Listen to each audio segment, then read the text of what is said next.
The kitchen in our house didn't smell like cookies or home-cooked meals. It smelled of lemon-scented ammonia and expensive floor wax, a sterile, sharp scent that always seemed to prick at the back of my throat. To my mother, Elvira, a clean house wasn't about comfort, it was about control. Every surface had to be a mirror, reflecting her perfect life back at her. I was 6 years old, and I was on my knees. The linoleum was cold against my shins, even through my thin pajamas. I had been drawing at the small wooden table in the corner, my only sanctuary, when my hand had slipped. A small, sticky puddle of apple juice was spreading across the white tile like a slow-moving stain on a white dress. My heart didn't just beat, it thrashed against my ribs. I knew the rules. Rule number 1, do not disturb the peace. Rule number 2, do not make more work for the queen. I grabbed a handful of paper towels, my breath coming in shallow, jagged hitches. I was scrubbing so hard my knuckles turned white. Please, just disappear, I prayed to the juice. Please let the floor be perfect again. Christian? The voice didn't come from the doorway. It felt like it dropped from the ceiling, heavy and cold. I froze. I didn't even look up.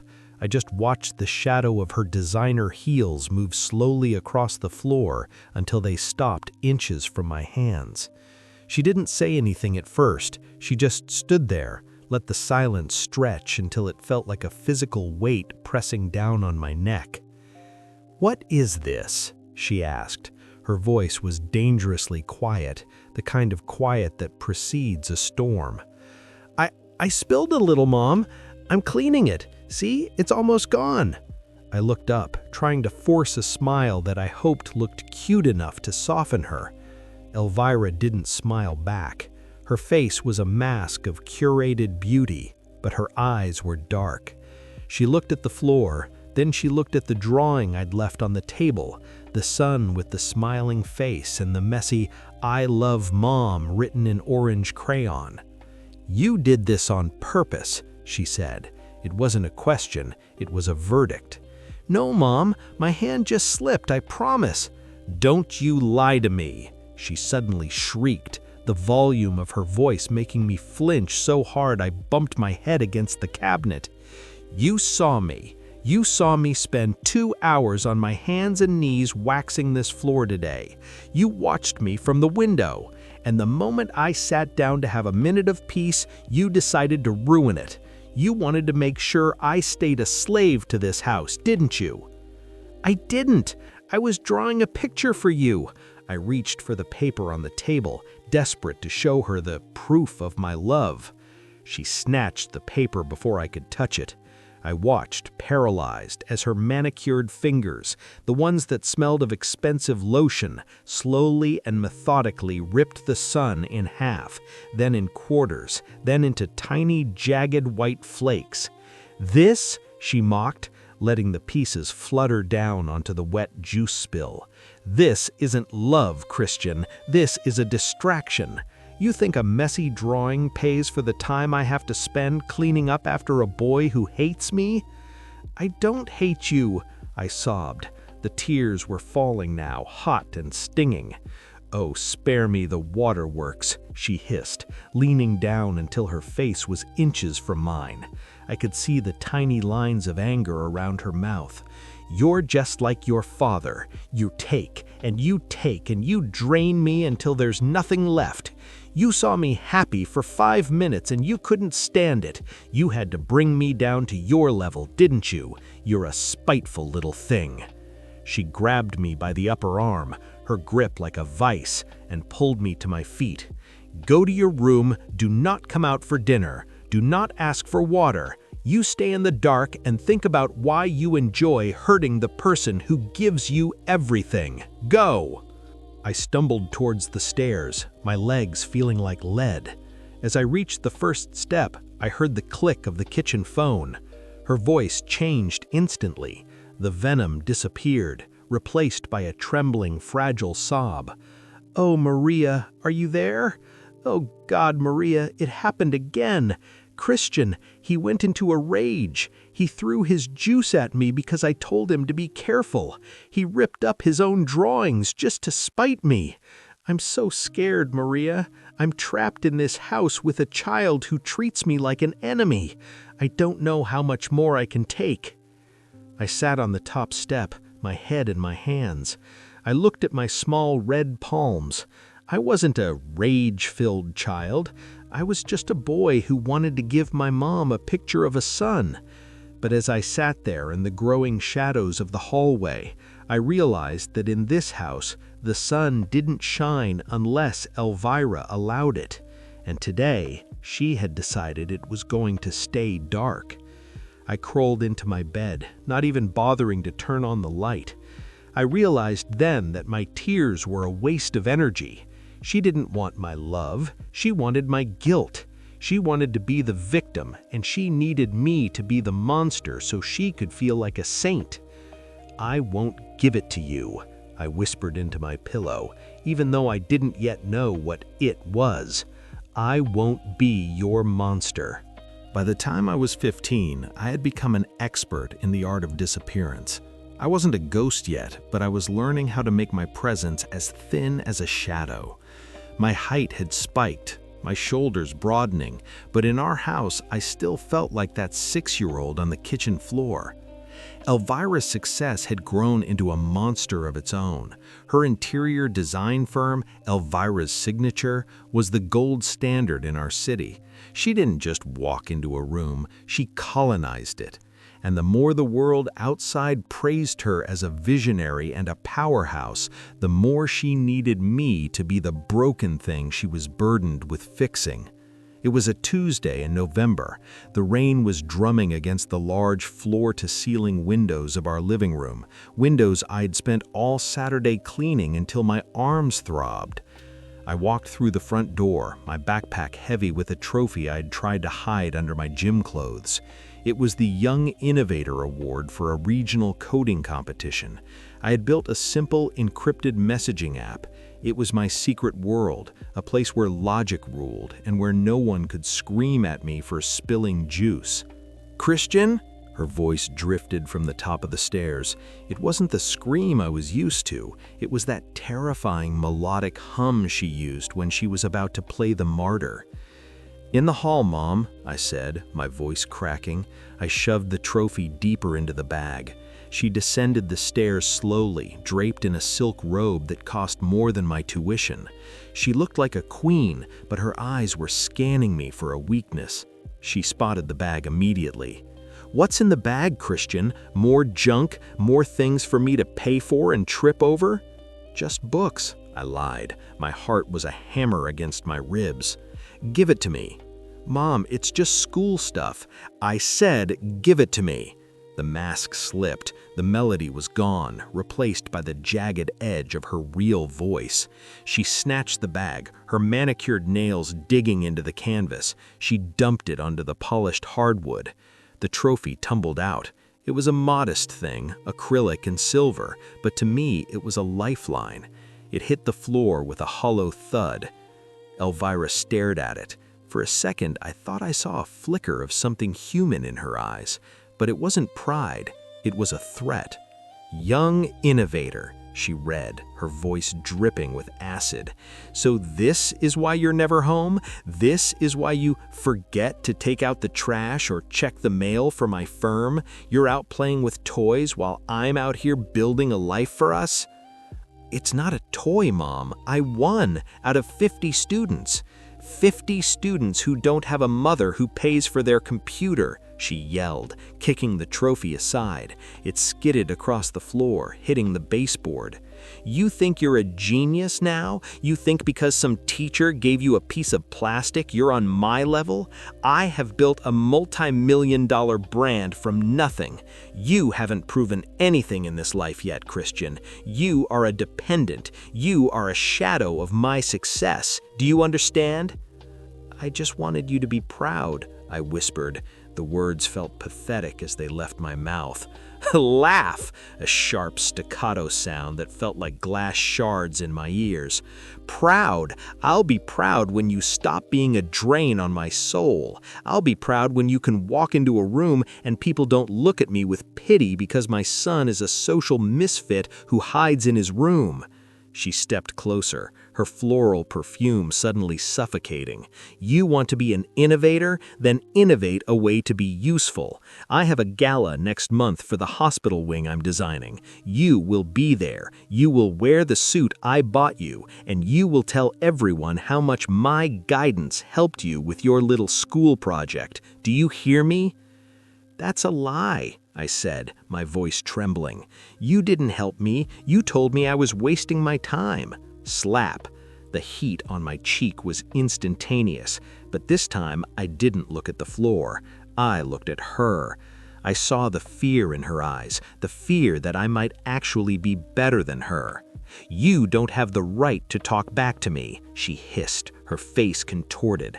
I brought you into this world. I am the reason you have a roof. Without me, you are a zero, a nothing. Now pick up your trash and get out of my sight. I have a real career to manage. I knelt down and picked up the trophy. The silver base was cracked. I didn't cry. The ache in my chest that had been there since I was 6 years old didn't break.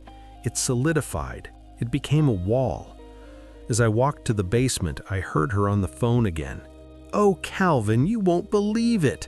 I tried to congratulate Christian on his little school award and he flew into a rage. He tried to throw it at me. I'm so scared in my own house, Calvin. I give him everything and all he gives me is violence. I don't know what I did wrong as a mother. I closed the basement door and sat in the dark. I didn't turn on the lights. I didn't need them. I opened my laptop, the blue light reflecting in my eyes. You think I'm nothing? I thought, my fingers hovering over the keys. Fine, I'll be nothing. I'll be a ghost. I'll be the wind that knocks your house down and you won't even see me coming. That was the night the architect was born. I didn't just want to leave anymore. I wanted to dismantle the pedestal she stood on, brick by brick, until she was standing on the same cold floor she had made me scrub for 20 years. By 22, I had perfected the gray rock. When Elvira screamed, I stared at a point just above her left shoulder. When she mocked my pathetic data entry job, I gave her one-word answers. Okay. Sure. Fine. To her, I was becoming a vegetable. To the world, I was the quiet failure. But in the silence of the basement, I was building Vanguard. It was a logistics algorithm, a ghost in the machine that could reroute 1,000 delivery trucks in seconds to save a company millions. I worked on it until my eyes bled, fueled by the cold realization that my mother's success was built on the backs of people she stepped on. I didn't want to be like her. I wanted to own the ground she walked on.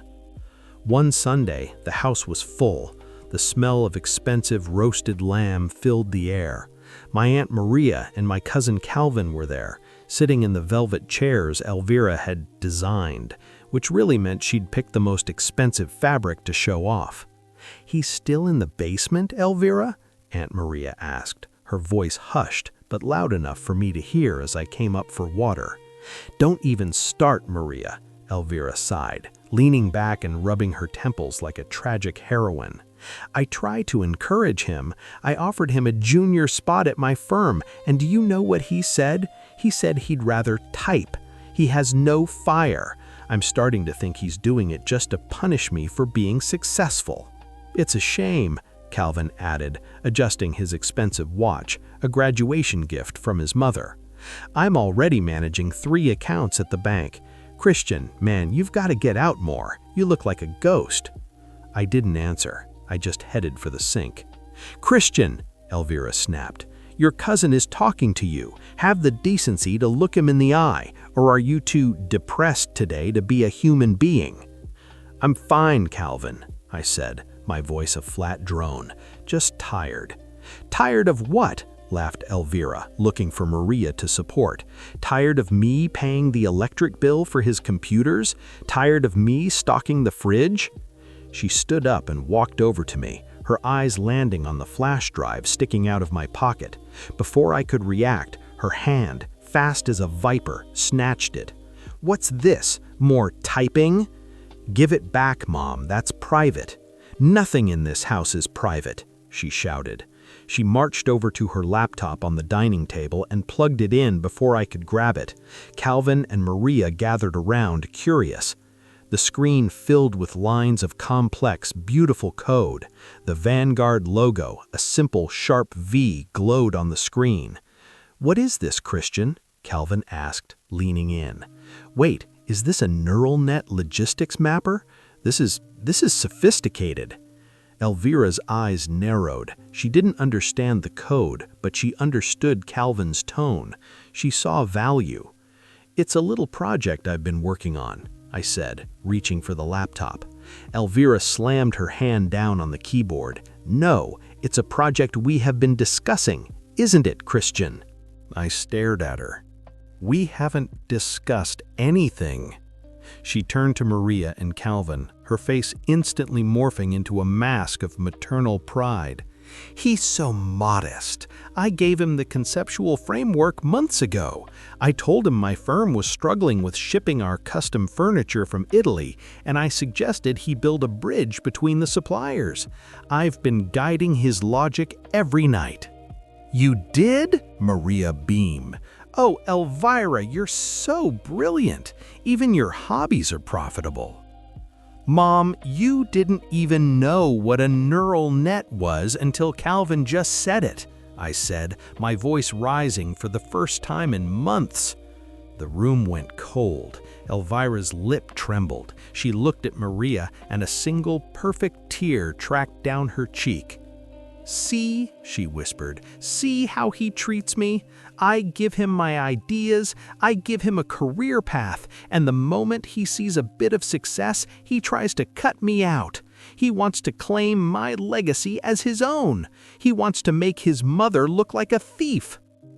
"Christian, that's low," Calvin said, his face hardening. "Your mom has proven herself. You're just a kid in a basement. You should be grateful she's putting her name on this. Without her brand, who's gonna buy software from you?" "Exactly," Maria chimed in, crossing her arms. "You should apologize, Christian. You're nothing without your mother's reputation. You haven't proven anything in this life yet." I looked at the three of them. They weren't a family, they were a jury, and I had been found guilty before I even spoke. Elvira stood there, the flash drive clenched in her hand, a small, perfect smirk hidden behind her crying eyes. "Fine," I said. My voice was no longer flat, it was ice. "Keep it." "Good boy," Elvira said, wiping her face. "I'll set up a meeting with the Italian suppliers tomorrow. I'll take 70% for the intellectual property, and you can have 30% for the coding. It's more than you deserve, but I'm your mother." I walked back to the basement. I didn't tell her that I had a remote kill switch on that drive.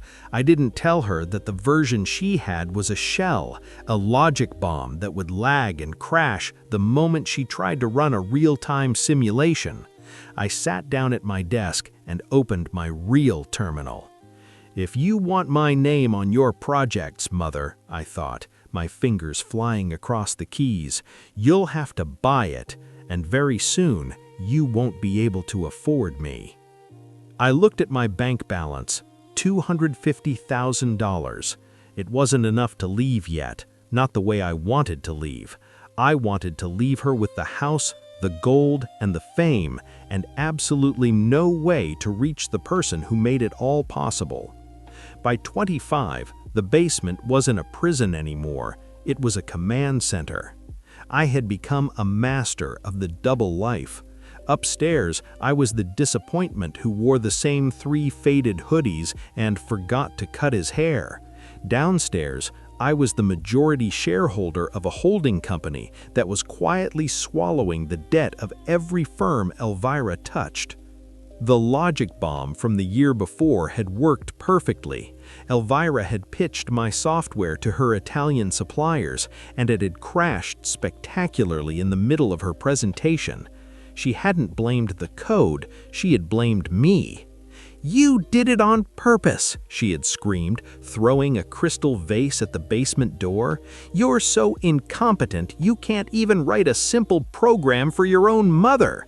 I had to apologize for an hour. Do you know how embarrassing that is for a woman of my stature?" "I'm sorry, Mom," I said, staring at my feet. "I guess I just don't have the spark like you do."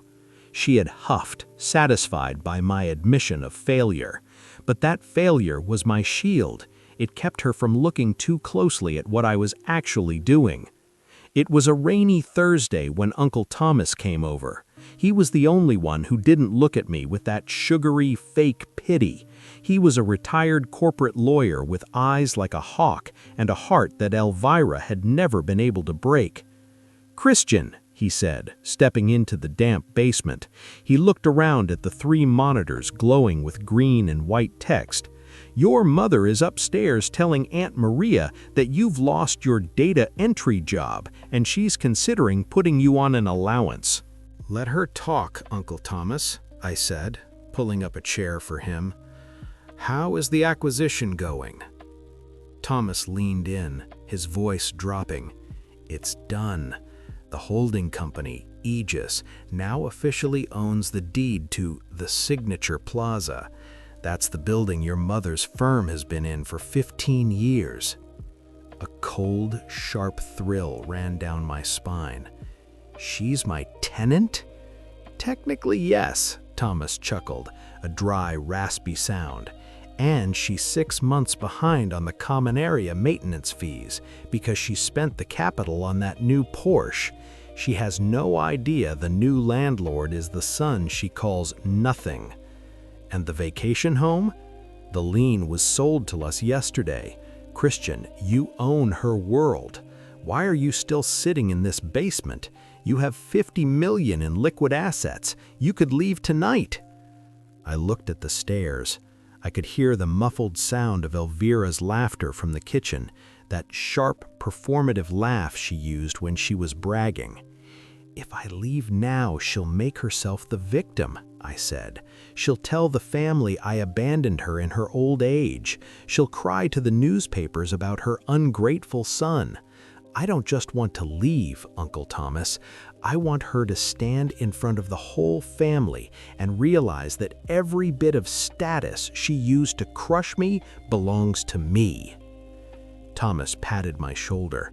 "You have your father's patience, boy, but be careful. A cornered cat scratches deep."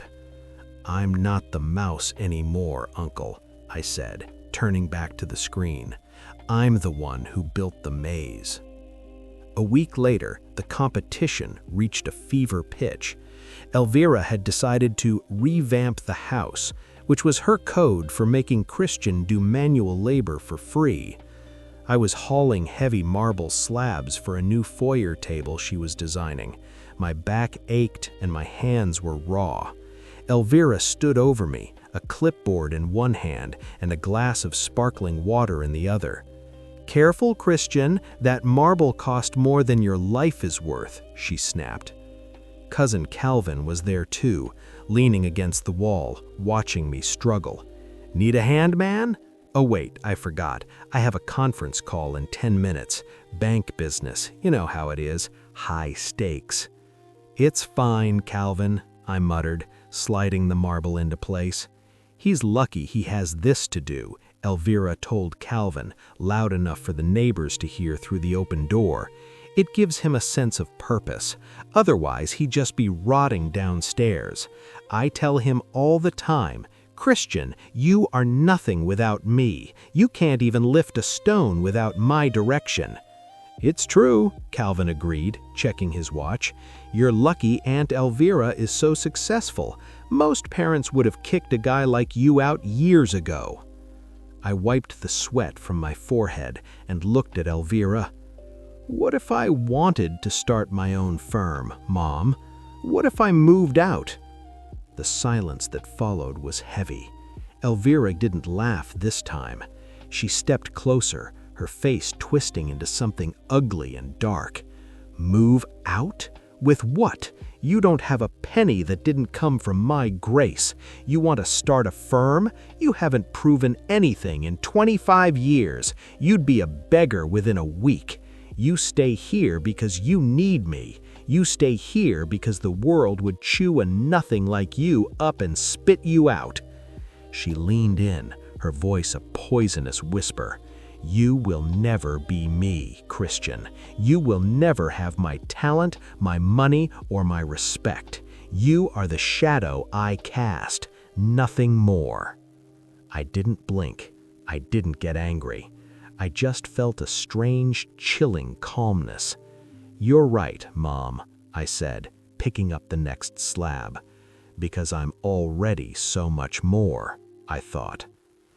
I looked at her heels, the ones clicking on the floor I just paid the taxes on. She was a queen in a palace that was already sold. She just didn't have the paperwork yet. By 27, I had become a master of the gray rock method. I was a blank wall. Elvira would scream, she would mock, she would tell Aunt Maria that I was deteriorating, and I would simply nod. "He doesn't even argue anymore," I heard her whisper to Calvin in the hallway. "It's like he's given up on being a man.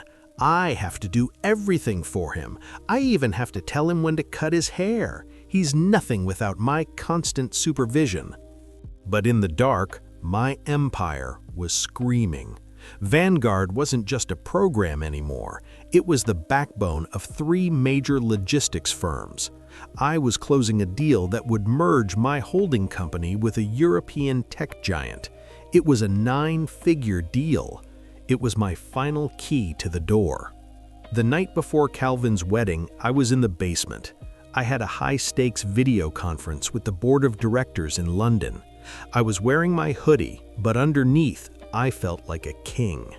Suddenly, the basement door creaked open. Elvira didn't knock. She never did. "Christian, the guest bathroom is leaking. Get up here and fix it now." "I can't right now, Mom," I said, my voice steady but firm. "I'm in the middle of something important." She walked over to my desk, her eyes narrowing as she saw the professional interface on my monitors, the graphs, the encrypted data, the faces of serious men in suits waiting for me to speak. "Important?" she scoffed. "You're playing your little games again? These people, who are they? Are you scamming people, Christian? Is that how you're spending your time?" "Mom, please, leave the room." Instead of leaving, she did something I will never forget. She leaned over and snatched the power cable from the wall. The monitors went black. The silence that followed was deafening. "There," she said, her face twisted in a smug, self-righteous grin. "I'm saving you from yourself. You're obsessed with this fantasy. You need to focus on reality, and reality is that leak in my bathroom. You haven't proven anything to these people, Christian. You're probably just embarrassing me further." I sat in the dark. I didn't yell. I didn't even stand up. I just looked at the blank screens. That deal was the culmination of 5 years of secret labor, and she had pulled the plug because she couldn't stand not being the center of my attention for 10 minutes. "You have no idea what you just did," I whispered. "I know exactly what I did," she snapped, heading for the stairs. "I reminded you who is in charge. Now get upstairs, and don't forget, tomorrow is Calvin's wedding. I've already told the family you're having a mental episode, so if you show up, stay in the back. I don't want your failure rubbing off on the celebration." As she slammed the door, I didn't feel anger. I felt a cold, crystalline clarity. The nothing she kept talking about wasn't me. It was the space where her heart should have been. I reached into my desk drawer and pulled out a second encrypted satellite phone. I called my lead counsel in London. The deal is still on, but I want to move the liquidation of the Aegis holdings to tomorrow, 3 p.m., during the reception. Are you sure, Christian? That's aggressive. I've spent 27 years being nothing, I said, looking up at the ceiling, hearing her heels click-clack across the floor I secretly owned. Tomorrow, I'm going to be everything. The wedding was a sea of white lilies and fake smiles. Elvira was the star of the show. She had spent a fortune on a gold silk dress, claiming it was her gift to the couple, though I knew she had charged it to a credit card that my holding company now controlled. "Oh, it's just so hard," she told Aunt Maria and a group of distant cousins near the champagne fountain. "Christian insisted on coming today. I told him he should stay home and rest. His mind is so fragile lately, but he wants to be near the success of the family. Please, if he approaches you, just be kind. He's very sensitive about his lack of, well, everything." Calvin looked over, his brow furrowed with pity. "He's lucky he has you, Aunt Elvira. Most mothers would have sent him to a facility by now." "I could never," she sighed, dabbing a non-existent tear. "He's my burden to carry until the day I die, I suppose." I walked into the ballroom then. The room didn't just go quiet. It froze. I wasn't wearing the old baggy suit she had tried to force on me. I was wearing a midnight blue tuxedo from a tailor in Savile Row. My hair was styled, my posture was straight, and I didn't look like a man who was fragile. I looked like a man who owned the air everyone was breathing. Behind me walked Uncle Thomas and two men in dark suits carrying leather briefcases. "Christian!" Elvira's voice was a high-pitched tremolo of shock. "What is this masquerade? Where did you steal that suit? Maria, someone call security. He's having a breakdown." I walked straight to the head table. I didn't look at the cousins, I didn't look at the aunts, I looked only at her. "The only breakdown happening today, Mother, is the one involving your lies." I turned to the family. "For 27 years, you've listened to this woman tell you I'm a failure. You've listened to her say I'm a drain, that I'm unstable, that I haven't proven anything." "Because it's true!" Elvira screamed, her face turning a blotchy, ugly red. "You live in my basement. I pay for your life." I signaled to the men behind me. They opened the briefcases and began handing out folders to every table. "In those folders," I said, my voice projecting with a calm authority that silenced her mid-shriek, "you will find the records of the last 7 years. You will see the rent receipts for $1,500 a month I've been paying her. You will see the deed to this very estate, which I purchased 6 months ago, and you will see the incorporation papers for Vanguard." Calvin opened his folder, his face going pale. "Vanguard? The logistics giant? Christian, you're the CEO? The ghost architect?" "I am. And Mother, you said I could never do anything without you. You said I was nothing.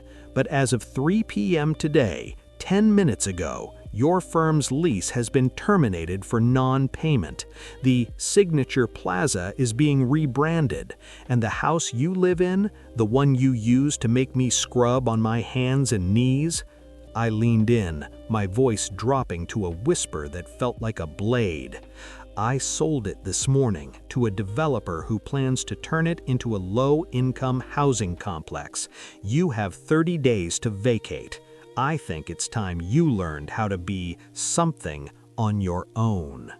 The scream that left Elvira's throat wasn't one of sadness. It was the sound of a predator who had realized the cage door was locked from the outside. "You monster!" she shrieked, lunging at me. My security team stepped forward, gently but firmly blocking her path. "I gave you life. I made you." "No," I said, looking her in the eye for the last time. "You tried to break me, but all you did was give me the silence I needed to build something you could never touch. You wanted to compete with me? You won. You get to keep your pride and your gold dress, but you don't get to keep me."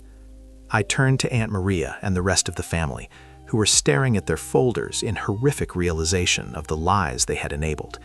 "You all had a choice to see the truth," I said, "but her stories were more entertaining. Enjoy the silence. I know I will." I walked out of the ballroom. As the doors closed, the last thing I heard was Elvira crying, but this time there was no one left to believe her. Even Maria had looked away. 1 year later, I am sitting on a terrace in the south of France. The only sound is the wind through the olive trees and the distant lap of the Mediterranean. I checked my mail this morning. There was a letter from a legal aid office back home. Elvira is living in a small one-bedroom apartment in the city. She's tried to sue me 4 times for filial support, but every judge has thrown it out after seeing the records of her abuse and the rent she extorted from me as a teen. She spends her days at the local park, trying to tell strangers about her billionaire son who betrayed her, but they just see an old, bitter woman who can't stop talking about herself. She has the success she always wanted, but there is no one left to witness it. I closed the letter and tossed it into the fireplace. I'm not angry. I'm not even vengeful anymore. When I look at the sunrise now, I don't see a scuff mark or a failure. I see a man who finally found his own voice. For 27 years, I lived in her noise.